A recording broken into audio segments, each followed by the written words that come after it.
In today's show, we're looking at Wednesday? Yeah, Wednesday. 11 games for Wednesday in the NBA, what we're watching for, streaming options, the next 5 days, all of that stuff. Michael Bolton. Thanks, Josh. It's Michael Bolton here, and it's time for another episode of the Locked On Fantasy Basketball Podcast. Let's get to it. Let's get to it, indeed. You are Locked On Fantasy Basketball, your daily fantasy basketball podcast, part of the Locked On Podcast Network.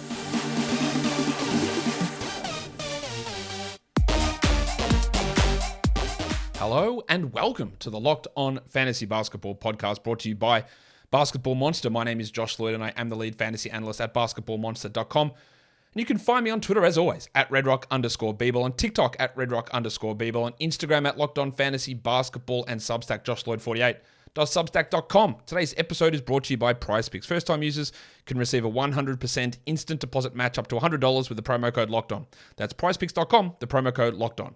Thank you for making Locked On Fantasy Basketball your first listen every day. We are free and available on all platforms. So, we're here for 11 games. We might as well get stuck straight into it. So, warning. Let's get it on, Gilly. First game is the Clippers and the Magic.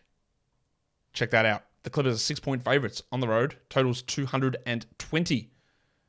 Out is Suggs, Carter, Harris, Okeke, and he who shall not be named, who is going to be named now. We've got an update on Jonathan Isaac. We don't know that he is back or playing just yet. But what we did hear is that he has been assigned to the G League, which is a great step in his recovery. Of course, this recovery has taken 2+ years, like 28 months or whatever it's taken. It's been a long time coming, but it's at least a step in the right direction. Now, the question that I'm getting asked all the time is, do I stash Jonathan Isaac? I really don't think that there is a 25-minute-a-night role here for him, considering the players that are easily ahead of him in their plans in Banchero, in Wagner, in Carter. Maybe you consider Bol in that area. He's going to sit a lot of back-to-backs. He's going to have limited minutes for sure. I still think they're probably 2 to 3 weeks away here. There's absolutely nothing wrong if you believe that Isaac in 20 minutes a night can impact your team, and he might in defensive stats.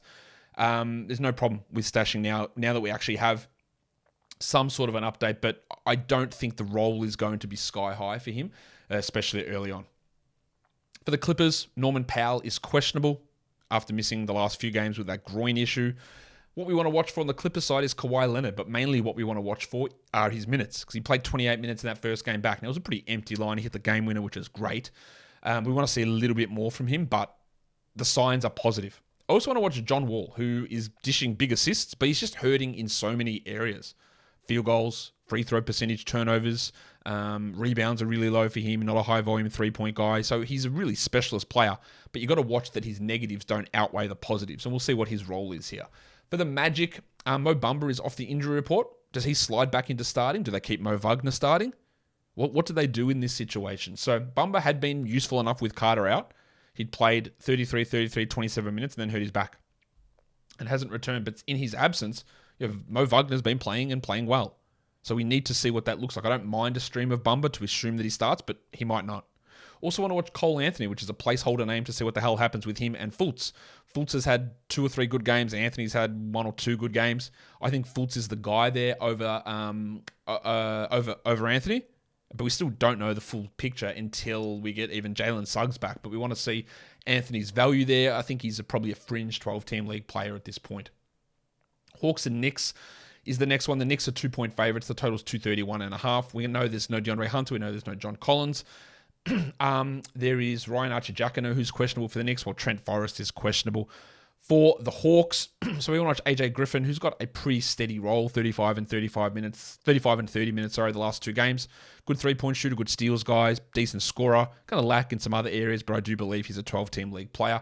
And then Bogdan Bogdanovic, who's played 22 minutes in each of the last 2 games, is probably going to stick around that mark for the next 2 to 3 games as well. He can be a good scorer, a solid passer.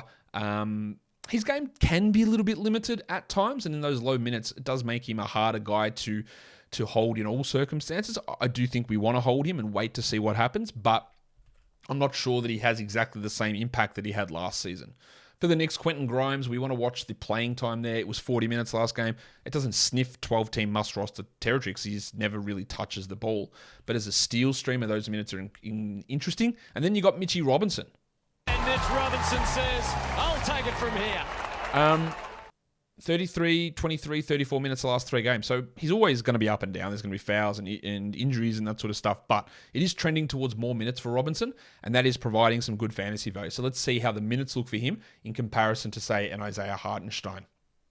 The Lakers and the Raptors, game 3 of the day. No spread or total out for this one. Of course, Anthony Davis and LeBron James have both appeared on the injury report as probable. Anthony Davis with the back and LeBron with the ankle. We both expect them to play. Wenyen Gabriel is out there, while Precious Achiuwa, Otto Porter, and Juancho Hernan-Gomez are out for the Raptors. For the Lakers, I want to see Russell Westbrook, who hasn't hit 30 minutes now in 6 consecutive games. He still has these big assist games. He had 15 the other day. And the percentages, or the free throw percentage in particular, has started to crash back down. And we know the issues with Westbrook, who is putting up lines that aren't that dissimilar from what John Wall is doing in LA. Just probably a little few extra minutes there for Russ. Still probably is a 12-team league guy, but on the fringes.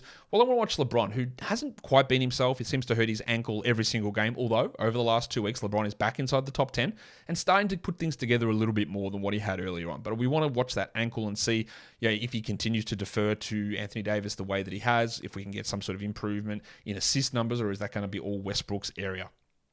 For the Raptors, Gaz Trent coming off the bench.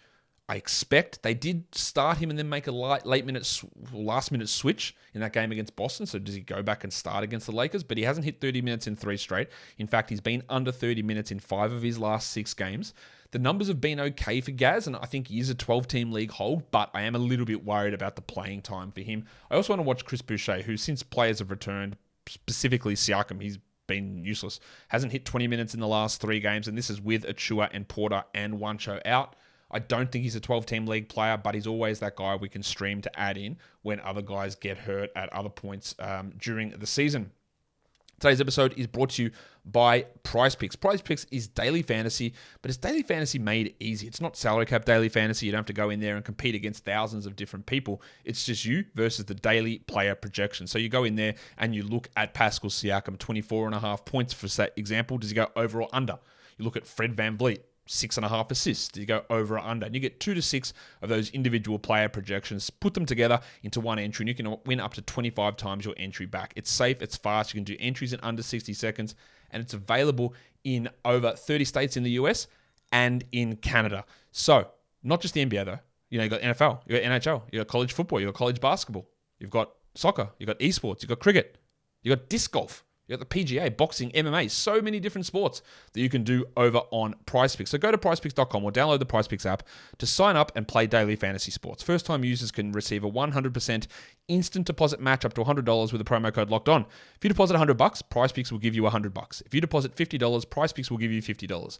Don't forget to enter the promo code LOCKEDON at sign up for an instant deposit match up to $100.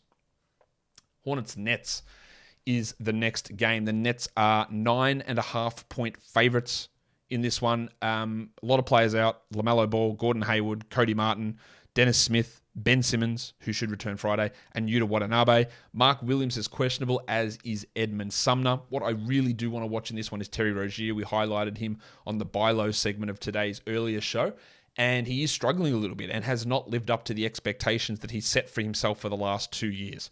So Rozier has been playing at a lower level. The usage in that is fine. The assists are fine. He just can't hit shots. He's at like 28% from 3 over the last 2 weeks. I'd like to see some level of efficiency from Rozier. Everything else is solid apart from defensive stats.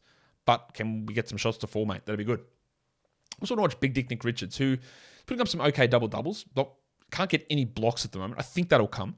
And we always just want to watch to see where the minutes trend. Will Steve Clifford ever break from his I love a bad veteran or a cockroach like Mason Plumlee? Sounds bad. I'm not really bagging Mason Plumlee. He just cockroach because he sticks around and he's just hard to kill off. He's just always around.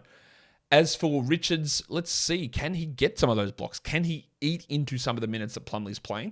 Because if he gets 23, he is a 12-team league player, Nick. But if he plays 18 or 20, then he probably isn't. For the Nets, we want to watch TJ Warren. First game back was good. Second game was bad. It's more about role and usage versus individual player performance on each game, because that can vary quite a bit. You can have those bad shooting nights or great shooting nights or high usage games or low usage games. We've seen it. Even Nets players, Cam Thomas did it many times. But it's more about role. Does he push into a larger role, or does he just sit in a 18-minute role, and that really impacts his overall long-term value? We expect Joe Harris gets the start again with Simmons out. Harris, with Simmons out, has been really good. I don't think that he's able to maintain that as the season goes on, but in the short term, he's useful enough for us to have. The Wizards and the Bulls. That's the next game. The Bulls are 5-point favorites. The total is 225.5. Javonte Green is listed doubtful for Chicago, so that means we're probably going to get another Patrick Williams start. We know Beal is out, Hachimura is out, Delon Wright is out, and Lonzo Ball is out. Alex Caruso has also popped up on the injury report with an ankle sprain as questionable. So if he is out, it'll be Dosunmu, White, and Dragic who get the boosts there. For the Wizards, with Beal out, I expect they'll start Kispert, but there's extra minutes for Kispert, for Avdia, extra ball handling for Avdia, extra minutes in ball handling for Monty Morris, extra minutes for Jordan Goodwin as well. In some of the games that Beal missed earlier this season, it was Goodwin who stepped up and not really Morris. I think Kispert and Morris are the guys we really do want to focus on, but I could see Kispert, Morris, and Avdia all being 12-team league stream ads on the fringes, with none of them really cementing themselves as top 100 even in this short-term period.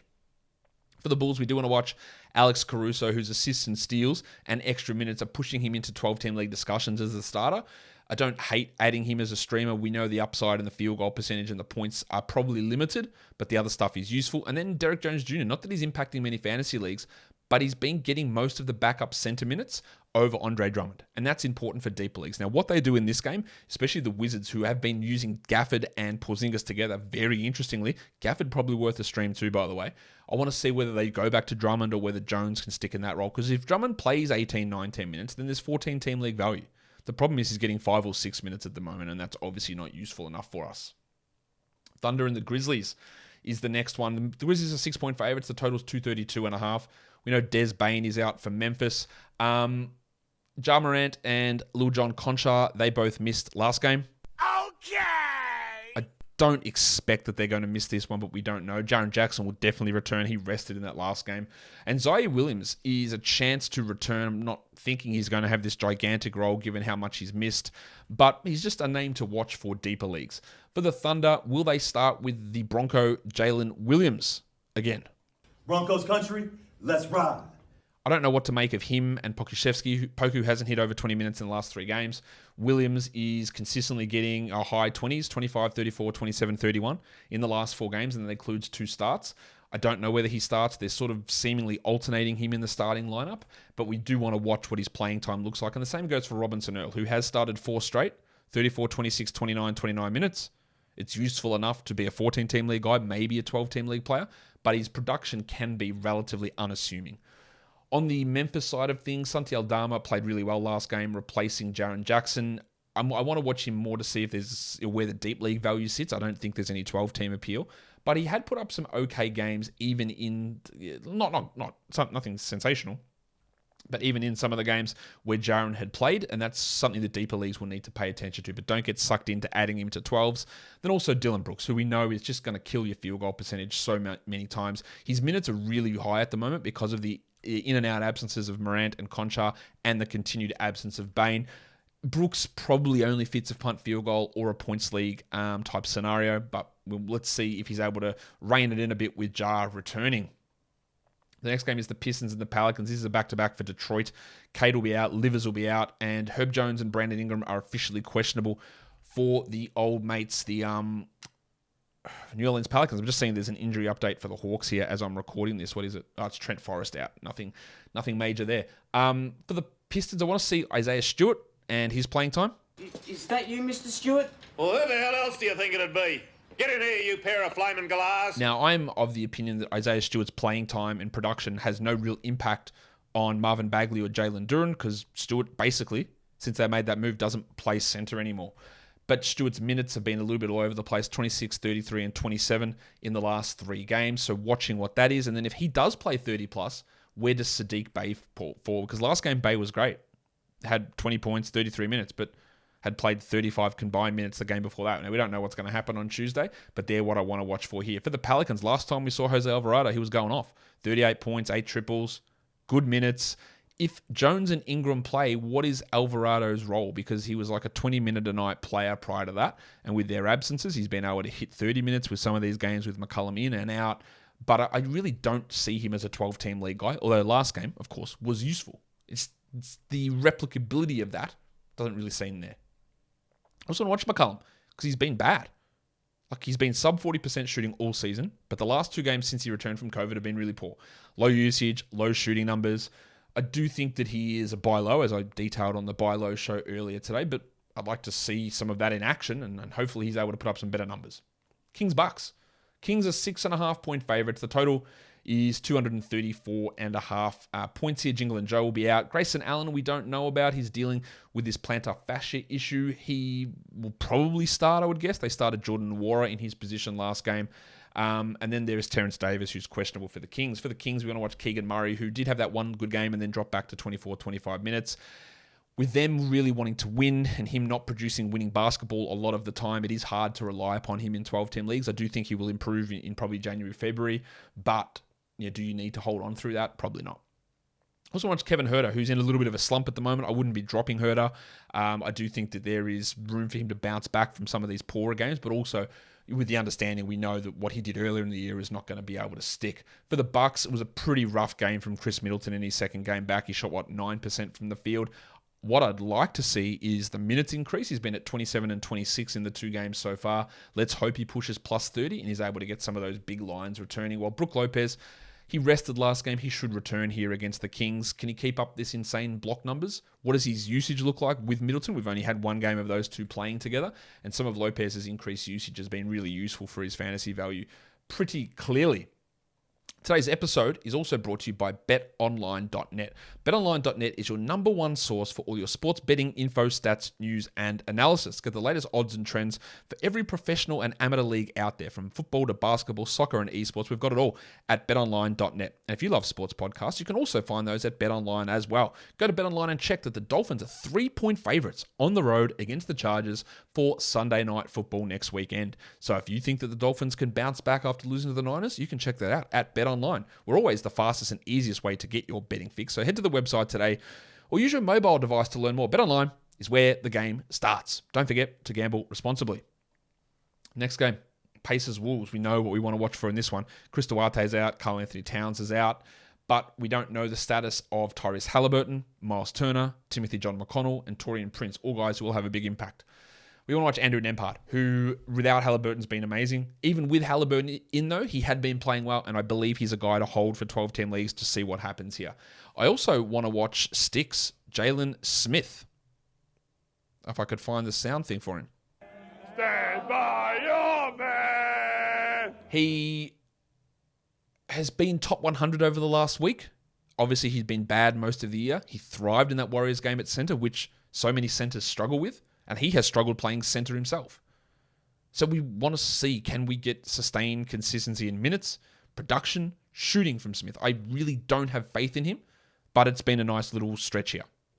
For the Wolves, I want to see D'Angelo Russell, who has been improving in his efficiency a lot. Is that able to stick? And does Jordan McLaughlin eat into Jalen Noel's playing time? Because that's what happened first game back. So how does the Noel, Anderson, McLaughlin, even Wendell Moore, how do all of those minutes shake out and who's got the 12-team league value? I think it's Anderson with Noel behind him, but McLaughlin could cut into that. He was pretty good in that first game that in his return from his injury. Warriors, Jazz. Warriors are 2-point favorites. Totals 239. We know Iguodala's out. Andy Wiggins missed the last game. He should be right to go. And Mike Conley and Rudy Gay are both questionable to play after getting through some practice. For the Warriors, I want to watch Steph because the last 2 weeks for Steph have been a little bit down. He's 16th ranked player over that time. The shooting numbers have fallen away a little bit, and some of his red hot stuff from the earlier part of the season has cooled off. I do think that he is going to improve from where he is, but we want to see where it's at if that was just this really hot streak, which it was to a degree, but how much of a degree? But also more importantly, I think with Steph, like how many minutes are they going to have to rely on him for? Because he's playing like 36, 37, and I am sure at the start of the season, the plan was not for Steph to have to play that many minutes. So let's see what happens there. Jordan Poole also seems to be getting things back on track a bit, whether he's starting or coming off the bench. He is putting together more consistent performances, not these 8 points on 22% shooting nights that we saw so often from him. It is starting to get back to normal there. For the Jazz, we want to see what happens to both Colin Sexton and Malik Beasley if Mike Conley plays. I wouldn't drop either of those until we actually see the impact of Conley. Prior to Conley's injury, Sexton was playing 22 minutes a night and wasn't rosterable. Conley went down, Sexton started and provided not sensational value, but back-end value in a 12-team league. So how those guys look with the return of Mike Conley will be something to watch. The last game of the night is the Celtics and the Suns. Big game for the end of the week, or not end of the week, sorry, end of the night. The Celtics are 1.5 point favorites. The total's 231. We know Rob Williams is out and Cam Johnson's out. We do not at this point have an update on Chris Paul, whether he is available, which is obviously frustrating. Just the length of the absences here for Chris Paul continues to be really, really annoying. Obviously, if he's out, we keep rolling with Cameron Payne. We also don't know Torrey Craig, and with Craig out the last 2 games, Josh Okogie has been able to step up, and that's a deeper league one you want to watch if you are in that situation and old mate Torrey Craig is out. Brogdon also missed the last game for the Celtics, so watch that one. I want to watch Jaylen Brown, who's shooting at an unbelievable level, finishing at an unbelievable level, free throws well up as well. He's top 10 over the last 2 weeks. I don't think that's going to be able to stick. I think there's going to be regression, but he's playing really well. I also want to watch Grant Williams, who's been subpar, I would say, a lot of the time. Some decent games, some subpar games. What do his minutes look like? How do they run the Brogdon, White, Williams minutes? Who's the beneficiary there most of the time? And that seems to change quite a bit. For the Suns, I do want to watch Okogie, whose last couple of games have been interesting. I'm not really considering him as a 12-team league guy or even a stream guy, but for deeper leagues, yeah. And then Devin Booker. I want to watch Devin Booker because he struggled last game against the Mavs, but more importantly, he seemed to tweak his ankle. So let's see if there's any signs of an altered gait or any limping, or even if he does pop up on the injury report at all with that ankle problem. If he is out, then things get really interesting. Damian Lee becomes a great streamer in that situation, and you might even consider Landry Shamet. I probably wouldn't, but you might consider Landry Shamet in that scenario. Streaming in for Wednesday, some guys we can look at: Patty Williams, Jalen Johnson. This is category leagues: Quentin Grimes, Dennis Schroeder, Dan Gafford. Really interesting one, Dan Gafford, with how they've been using him the last 2. Robinson Earl, Avdia, Alex Caruso. Deeper leagues, we're looking at Grimes, Kispert, Jordan Goodwin, Damian Lee, Mo Wagner. How they run the Wagner and Bumba minutes will be very interesting. Christian Koloko, who's been starting for the Raptors, whether he starts or not is still up in the air. Patrick Beverley and Thad Young. In points leagues, we're looking at Fultz, Kyle Anderson, Jalen Johnson. Fultz should be rostered everywhere, by the way. So probably should Kyle Anderson, Jalen Johnson. Denny Avdia is a good stream. Pat Williams, Marcus Morris, Dennis Schroeder, and Mo Bamba as a stream option. If we look at the next 5 days, which is the rest of the week, Wednesday, Thursday, Friday, Saturday, Sunday, we've got Thursday, Saturday, Sundays, low volume stream days. So who are some guys that have some value? Nobody plays in all 3 of those low volume days. The best you can do is 2. And we've got a bunch of guys who could be streamed in to get you some value there. Caleb Martin. These are all available in over 40% of leagues. Caleb Martin, Tari Eason, Marcus Morris, Bones Highland, although I'm a little bit questionable on that. Zach Collins, yes, he might be a reserve, but he also might not be a reserve. He's got 2 games on Thursday, Saturday. Eric Gordon's got 2. Max Strus, the Winter Soldier's got 2. And Pat Williams has 2 as well. And if we just look at the next 5 days in totality, the Wolves play 3 games, so Kyle Anderson's got some real value there. Markel Fultz and the Magic play 3 games over the next 5 days. That's valuable for you too. And Caleb Martin with 2 and Jalen Johnson with 3. These are really good ads, I think, for these next 3 days. The next group of guys, I'd probably move AJ Griffin and Malik Monk up to that top level guys who probably should be rostered. But Monty Morris can have a little bit of a boost for the rest of the week with 3 games. Jalen McDaniels with 3. And then there's Monk and AJ Griffin as well, who probably are must roster players for the rest of this week. Guys, that'll do it for me today. Don't forget to follow this podcast on Apple Podcasts, Google Podcasts, Stitcher, Spotify, and on Odyssey. If you are here on YouTube, thumb it up and leave your comments down below. Guys, we are done here. Thank you so much for listening, everyone. See ya.